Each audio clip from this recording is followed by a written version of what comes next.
بسم اللہ الرحمن الرحیم۔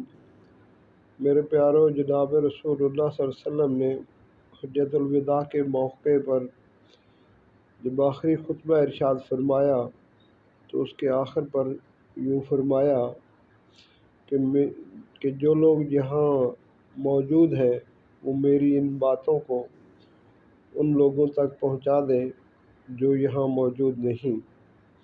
تو میرے پیارو، آپ علیہ الصلوۃ والسلام نے صحابہ کو بطور دائی اس دنیا میں چھوڑا، اور میرے پیارو، اللہ سبحانہ و تعالیٰ کی تمام مدد اور نصرت دائی کے ساتھ ہے جو اللہ سبحانہ و تعالیٰ کے دین کی دعوت دینے والا ہے۔ وَمَنْ أَحْسَنُ قَوْلًا مِّمَّنْ دَعَا إِلَى اللَّهِ۔ میرے پیارو، اس سے بہتر بھلا کس کی بات ہو سکتی ہے جو لوگوں کو اللہ سبحانہ و تعالیٰ کی طرف بلاتا ہے۔